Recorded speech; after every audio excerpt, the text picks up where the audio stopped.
Cancer మన హెరిడిటరీలో ఉందనుకోండి madam, వాళ్ళు ఎలాంటి ప్రివెన్షన్స్ తీసుకోవాలి? అంటే ఆల్రెడీ మనకి జీన్స్‌లో కానీ, ఫ్యామిలీ హిస్టరీలో ఉంటే వాళ్ళు ఎలాంటి ప్రివెన్షన్స్ తీసుకోవచ్చు? సో వంశపారంపర్యంగా ఇప్పుడు చాలా అవగాహన పెరిగిపోయిందండి. ముందర అంత ఉండేది కాదు. రీసెంట్ టైమ్స్‌లో కొన్ని టెస్ట్‌లు అవైలబిలిటీగా ఉండటం కానీ, లేకపోతే కొన్ని ట్రీట్మెంట్స్ చాలా రెవల్యూషనరీగా అవుట్కమ్స్ చేంజ్ చేయడం జరిగిందనమాట. సో మామూలుగా ముఖ్యంగా అయితే కనుక మనం ఇప్పుడు చూస్తాం, ఒక ఫ్యామిలీలో చాలా మంది రకరకాల క్యాన్సర్తో ఎఫెక్ట్ అవుతారు. కొంతమంది ఒకే ఫ్యామిలీలో ఒకే క్యాన్సర్ చాలా జనరేషన్స్కి వచ్చే అవకాశం ఇట్లా చూస్తాం అనమాట.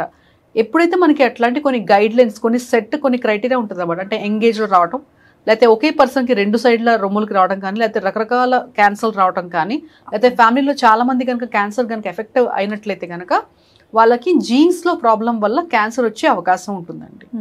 సో ఆ జీన్లో ప్రాబ్లం ఉందా లేదని మనకి ఎట్లా తెలుస్తుంది అంటే కనుక సింపుల్ బ్లడ్ టెస్ట్.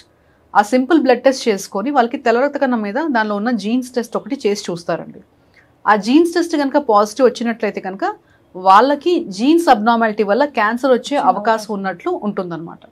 100లో 100 మందికి రాదు కానీ, బట్ రెగ్యులర్గా మామూలు సాధారణంగా ఉన్న పాపులేషన్తో పోల్చుకుంటే, జనాభాతో పోల్చుకుంటే వీళ్ళకి కొంచెం ఎక్కువ రిస్క్ ఉంటుందన్నమాట. ఇలాంటి వాళ్ళు ఏం చేయాలి అంటే కనుక వీళ్ళ ఇంట్లో ఎవరికైతే క్యాన్సర్ వచ్చిందో వాళ్ళకి యంగెస్ట్ ఏజ్, ఫర్ 30 ఏళ్ళ లేకపోతే 40 ఏళ్ళ, ఎవరికి చాలా చిన్న వయసులో వచ్చిందో చూసుకొని దానికన్నా ఒక 10 సంవత్సరాల ముందు నుంచే కొన్ని జాగ్రత్తలు తీసుకోవాల్సిన అవసరం ఉంటుంది.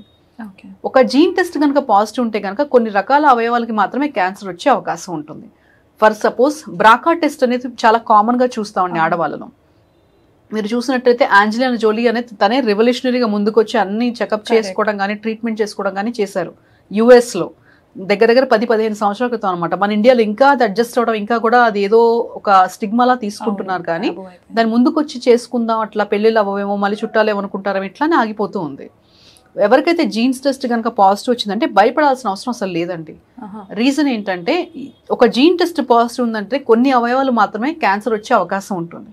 ఇందాక చెప్పినట్టు బ్రాకా టెస్ట్ ఉంది చూడండి, అది పాజిటివ్ ఉన్నట్లయితే కనుక రొమ్ములకి, తర్వాత అండాశయాలకి సంబంధించిన క్యాన్సర్, దాంతో మగవాళ్ళకి అయితే ప్రాస్టేట్, ప్యాంక్రియాస్ క్యాన్సర్ వచ్చే అవకాశం ఉంటుంది. ప్రాస్టేట్ మగవాళ్ళకి కనుక బ్రాకా పాజిటివ్ ఉందంటే పెద్ద సమస్య ఏం కాదండి. ప్రాస్టేట్, ప్యాంక్రియాస్ క్యాన్సర్ <10% ఇన్సిడెన్స్ ఉంటుందన్నమాట. అంత ఎక్కువ ప్రాబ్లం ఉండదు. కానీ మగవాళ్ళకి కాకుండా ఆడవాళ్ళకి కనుక పాజిటివ్ ఉన్నట్టయితే కనుక రొమ్ము క్యాన్సర్ కానీ, లేకపోతే అండాశయాలకి సంబంధించిన క్యాన్సర్ కానీ చాలా ఎక్కువ ఉండే అవకాశం ఉంటుందన్నమాట. సో అలా ఉంటుంది కాబట్టి వీళ్ళు ఏం చేయాలంటే ఒక వయసు నుంచి మొదలు పెట్టుకోవాలి. రొమ్ము క్యాన్సర్ పెద్ద సమస్య కాదండి. ఆడవాళ్ళు ఎవరైనా సరే రొమ్ము క్యాన్సర్ అంటే మనకి వెంటనే స్నానం చేసినప్పుడు, లేకపోతే బట్టలు వేసుకున్నప్పుడు ఒక గడ్డలా తగులుతుంది కాబట్టి వెంటనే అలర్ట్ అవుతాం. మోస్ట్ ఆఫ్ ద పీపుల్ ఇప్పుడు చాలా ఎడ్యుకేటెడ్గా, ఈవెన్ పల్లెటూరులో వాళ్ళు కూడా రొమ్ము గడ్డ అంటే వాళ్ళకి తెలుస్తుంది, ఏదో తేడా ఉంది, వెళ్ళిపోవాలి డాక్టర్ దగ్గర. కానీ అలా కాకుండా అండాశయానికి సంబంధించిన క్యాన్సర్ అయితే మాత్రం అండి, మనకి గ్యాస్ ట్రబుల్ ఉందని, లేకపోతే పొట్టేంటో ఉబ్బరంగా ఉందని చెప్పి ఇట్లానే టైం వేస్ట్ అవుతూ ఉంటుంది తప్పితే ప్రాపర్గా మనకి ఎక్కడా కూడా ఫస్ట్ ఇది స్క్రీనింగ్ చేసుకోవాలి ఇట్లానే అవగాహన మనకి రాదు. ఏంటో నాకు అన్నం పడలేదు, లేకపోతే బయట ఫుడ్ తిన్నాం, ఇట్లానే మన టైం వేస్ట్ అవుతూ ఉంటుంది అనమాట. ఆ సిమ్టమ్స్ స్టార్ట్ అయ్యేటప్పటికల్లా స్టేజ్ 3లో కొంచెం అడ్వాన్స్ స్టేజ్ వరకు వెళ్ళిపోయే అవకాశం చాలా ఎక్కువ ఉంటుంది. సో యూజువల్ ఇట్లా బ్రాకా టెస్ట్ అయినా పాజిటివ్ ఉందంటే కనుక అండాశయాలు ఒక వయసు వచ్చిన తర్వాత తీయించేసుకొని దానివల్ల పెద్ద ఉపయోగం ఉండదని చెప్తాం. ఫర్ సపోజ్ పిల్లలు పుట్టడం అంతా అయిపోయిందో 35 ఏళ్ళ అలా వచ్చినప్పుడు అండాశయాలు తీయించేసుకొని దానివల్ల మీకు పెద్ద ఉపయోగం ఉండదని చెప్తామండి. రొమ్ములకైతే తరచూ చెక్ చేసుకోమని, లేకపోతే స్కాన్ చేసుకోమని అట్లా చెప్తాం. సో ఇలా చేసుకుంటూ ఉంటే ఏమవుతుందంటే మనకి ఒకటి ఉపయోగం పడని అవయవం ఏదైతే ఉందో అది తీసేస్తాం, దానివల్ల ఉపయోగం ఉండదు. ఒక వయసు దాటిన తర్వాత అండాశయాలకి ఏమీ ఉపయోగం ఉండదు. మీరు చూస్తున్నారంటే ఇప్పుడు చాలా చిన్న టౌన్లో అంతా కూడా పీరియడ్స్ ఎక్కువ అవుతున్నాయి, 30 ఏళ్ళకి గర్భసంచి తీయడం చూస్తున్నాం. సో అండాశయాలు తీయడం వల్ల ఏదో పెద్ద బీభత్సంగా ఏదో నష్టం ఏమి ఉండదు. హార్మోన్ ఇంబ్యాలెన్స్ ఉంటుంది కానీ, బట్ దానికి కాంపెన్సేట్ చేయడానికి చాలా ఇప్పుడు అడ్వాన్స్ హార్మోన్ ఇంజెక్షన్స్ ఉన్నాయి, లేకపోతే హార్మోన్ టాబ్లెట్స్ ఉన్నాయి. ఇవి వాడుకున్నా కూడా మనకి మెయిన్గా బోన్ హెల్త్ కానీ, హార్ట్ హెల్త్ కానీ అంతే మెయింటైన్ అవుతుంది కాబట్టి పెద్ద కంగారు పడాల్సిన అవసరం అయితే ఎక్కువ ఉంది అది ఉండడం వల్ల. క్యాన్సర్ వస్తే ప్రాబ్లం కాబట్టి అది తీసేసుకొని దానికి ఆల్టర్నేటివ్గా ఏం చేసుకోవాలో చూసుకుంటే దాని ఫంక్షన్ ఏదైతే ఉందో అది చేసుకుంటే సరిపోతుంది. అండ్ అది కాకుండా అయితే కనుక రొమ్ములకైతే ఇలా చేసుకోవడం అట్లా ఉంటుందన్నమాట.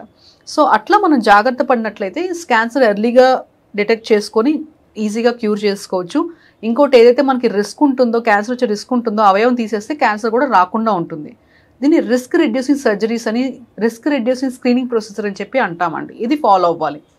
ఇది కాకుండా ఏంటంటే ఇప్పుడు ఫర్ సపోజ్ ఒక వ్యక్తికి 28 ఏళ్ళు లేకపోతే చాలా యంగ్ ఏజ్లో క్యాన్సర్ వచ్చే అవకాశం ఉన్న జీన్ పాజిటివ్ ఉంది, హెరిడిటరీ జీన్స్ టెస్ట్ పాజిటివ్ ఉంది అనుకోండి, వాళ్ళు పిల్లల్ని ప్లాన్ చేసుకోవాలి, వాళ్ళకి కుటుంబం ప్లాన్ చేసుకోవాలి. అమ్మో ఇంకా అయిపోయింది, ఇంకా నాకు పెళ్లి చేసుకున్న పిల్లలు కూడా వచ్చేస్తాను భయపడతారు చాలా మంది. కానీ తప్పండి, అపోహ అది.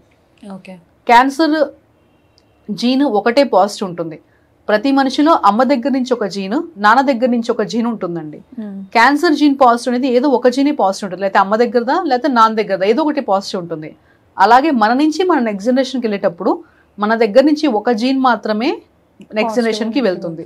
సో ఆ వెళ్ళేటప్పుడు నార్మల్ జీన్ అన్నా వెళ్ళొచ్చు, లేకపోతే అబ్నార్మల్ జీన్ అన్నా వెళ్ళొచ్చు. రెగ్యులర్గా సహజంగా స్త్రీ పురుషులు కలిసినట్లయితే ఛాన్స్ అనమాట ఆ నెక్స్ట్ వచ్చే ఆ బేబీకి పాజిటివ్ ఉండే అవకాశం సగం %, నెగిటివ్ ఉండే అవకాశం సగం %. అలా కాకుండా సహజంగా కలవటం కాకుండా కృత్రిమంగా అంటే ఐవీఎఫ్ చేసుకొని ఒక 10-15 పిండాలు ఒకేసారి వాళ్ళు తయారు చేస్తారండి. తల్లి గర్భంలో పెట్టే ముందర ఆ పిండం మీద టెస్ట్ చేస్తారు. దాన్ని ప్రీ ఇంప్లాంటేషన్ జెనెటిక్ టెస్టింగ్ అంటారు అనమాట. ఆ ప్రీ ఇంప్లాంటేషన్ జెనెటిక్ టెస్టింగ్ కనుక పాజిటివ్ వస్తే కనుక ఆ పిండాన్ని గర్భసంచిలో పెట్టకుండా వదిలేస్తాం అనమాట. అలా 10-15లో 1-2 నెగిటివ్ ఉండే అవకాశం చాలా ఎక్కువ, 100% ఉంటుంది మోస్ట్లీ. అలా ఉన్న ఏదైతే నెగిటివ్ ఉందో, జీన్ టెస్ట్ నెగిటివ్ ఉందో ఆ పిండాన్ని మాత్రం గర్భసంచిలో పెట్టినట్లయితే కనుక ఆ నెక్స్ట్ జనరేషన్కి పూర్తిగా రిస్క్ అనేది కట్ ఆఫ్ అయిపోతుంది.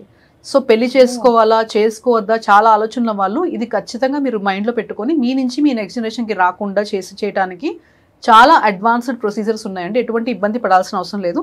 అలాగే మీకు పాజిటివ్ ఉన్నట్లయితే కూడా మీరు కొన్ని జాగ్రత్తలు తీసుకుంటే మీరు క్యాన్సర్ బారిన పడకుండా ఉంటారు. క్యాన్సర్ వచ్చినా సరే 100% క్యూర్ అయ్యే అవకాశం చాలా ఎక్కువ ఉంటుందన్నమాట. సో ఇంట్లో ఉంది నేను పెళ్లి చేసుకోవాలా, లేకపోతే ఆ అమ్మాయి ఇంట్లో క్యాన్సర్ ఉందంటే ఆ అమ్మాయిని పెళ్లి చేసుకోవాలి, ఇట్లాంటి భయాలు ఉన్నప్పుడు ఒక్కసారి కన్సల్ట్ అయ్యి మీరు డాక్టర్ని కన్సల్ట్ అయితే మీకు ఎలా ఉంటుంది, ఏం చేస్తే బెటర్గా ఉంటుంది అంతా మీరు అర్థం చేసుకున్నట్లయితే మీరు పెద్ద భయపడాల్సిన అవసరం లేదు. ఇప్పుడు హార్ట్ అటాక్ కన్నా క్యాన్సరే చాలా ఈజీగా ఉందండి. సో స్టార్టింగ్ స్టేజ్ క్యాన్సర్స్ మంచిగా క్యూర్ చేయొచ్చు. కాబట్టి కొంత అవేర్నెస్, కొంత ఎడ్యుకేషన్ కనుక మీకు వచ్చినట్లయితే మీరు ఆ జాగ్రత్తలు తీసుకున్నట్లయితే మీ కుటుంబం మీరు హ్యాపీగా ఉంటారండి. అవేర్నెస్ ఉండడం ఇంపార్టెంట్. అవేర్నెస్ లేకపోతే కనీసం ప్రివెన్షన్ తీసుకునే ఛాన్స్ ఉంది. ఇన్ కేస్ ప్రివెన్షన్ కూడా కుదరకపోతే క్యూర్ అయ్యే ఛాన్సెస్ చాలా ఎక్కువ ఉన్నాయి ఈ జనరేషన్లో అని చాలా క్లియర్గా చెప్పారు madam. Thank you so much for that detail information. Thank you so much.